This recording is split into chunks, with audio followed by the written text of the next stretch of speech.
प्रेम शुक्ला जी, सबसे पहले आपसे ही शुरुआत करते हुए, सांप्रदायिक बयान है ये, देश को टुकड़ों में करने वाला जो विपक्ष आरोप लगा रहा है, और अखिलेश यादव ने तो यहां तक कह दिया है कि खास लैब में बटोगे तो कटोगे का ये नारा तैयार किया गया है विपक्षी दलों के आरोप पर। क्या बोलेंगे आप? चित्रा जी, आपके नए कार्यक्रम में आपका स्वागत है।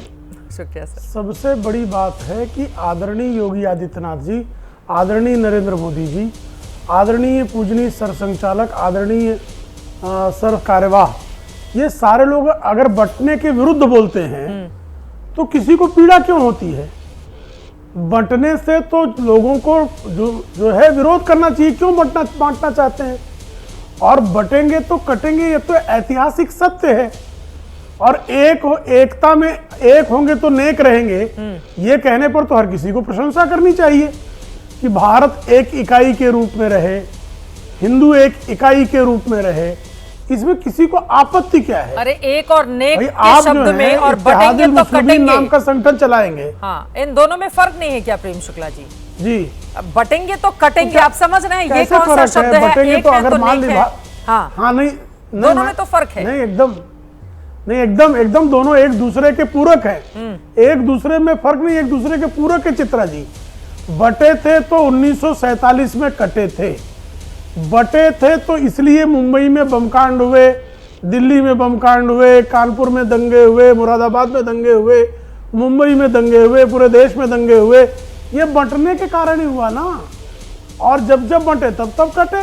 10 लाख लोगों को काट दिया आपने, जो है 1947। अभी आप जो है बंटा नहीं होता तो बांग्लादेश में हिंदू कटा क्यों होता?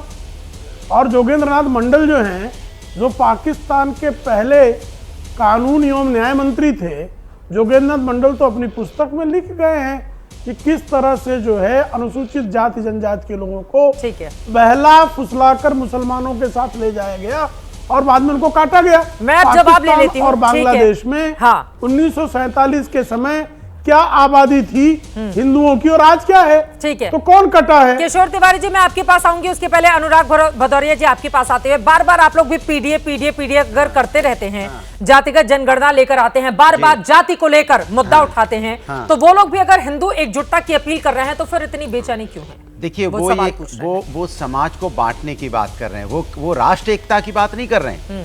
राष्ट्र एकता की बात करते तो सुनने में अच्छा लगता, भारत एकता की बात करते तो सुनने में अच्छा लगता।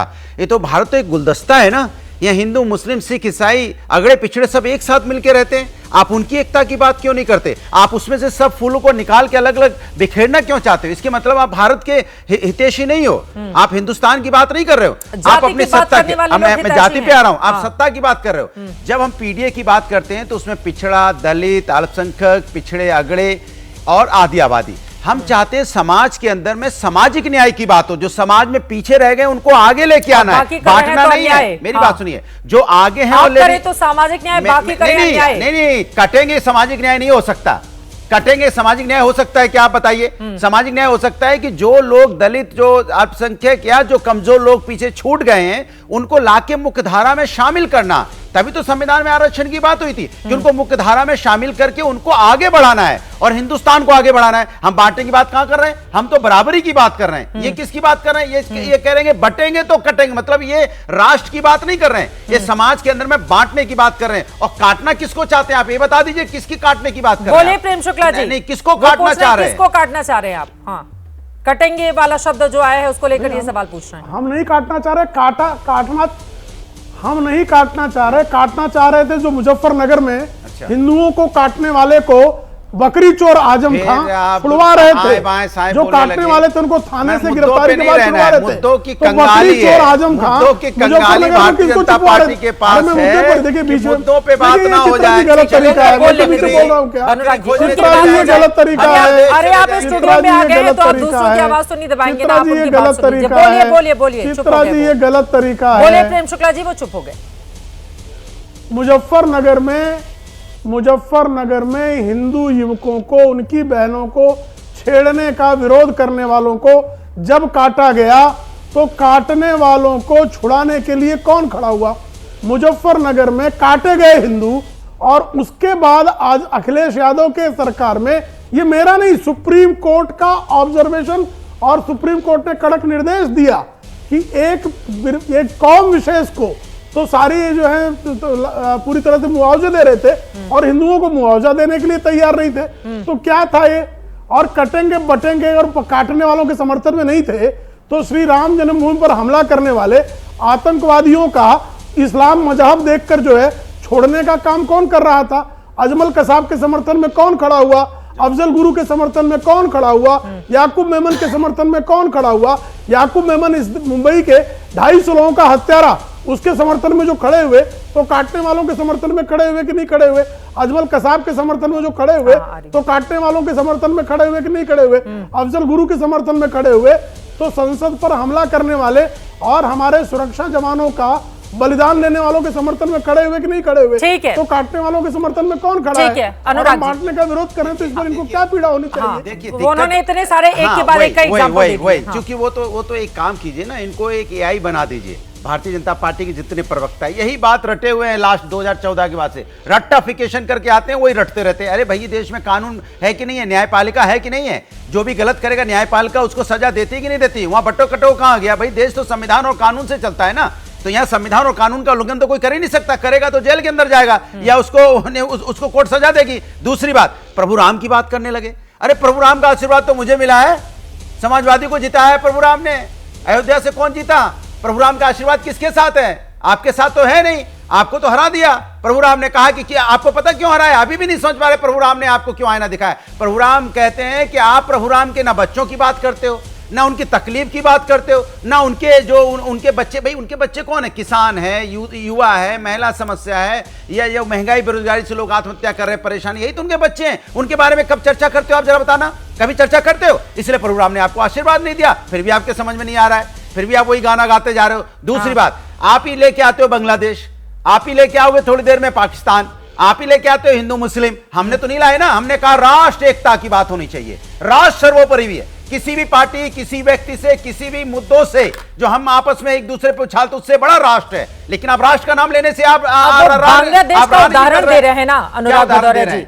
पड़ोसी मुल्क है बांग्लादेश में हिंदुओं के साथ क्या स्थिति पैदा की गई, उसका उदाहरण दे रहे हैं। इन्होंने क्या किया उसके लिए? सरकार ने क्या किया बताया, अभी बता के जाए। सरकार ने क्या किया? ये इनकी दिक्कत ये हो गई ना, इनसे कुछ होता नहीं है, विपक्ष पे उंगली उठाते रहते। अरे हम लोगों ने तो जब सरकार, 2 लाइन में प्रेम शुक्ला जी का जवाब ले लेते हैं। किशोर तिवारी जी कुछ कहना चाह रहे हैं, वो कह रहे हैं इसके पहले 2 भागों में नहीं, इसके पहले तो 1962 में 61 में 2 भागों में पाकिस्तान बटा ना। ये क्या करते हैं? ये तो लाल आके दिखाते दिखाते फिर उनको धुला छुड़ाने लगते हैं। 1971 में बटा था, 62 में चीन के साथ में बटा ना।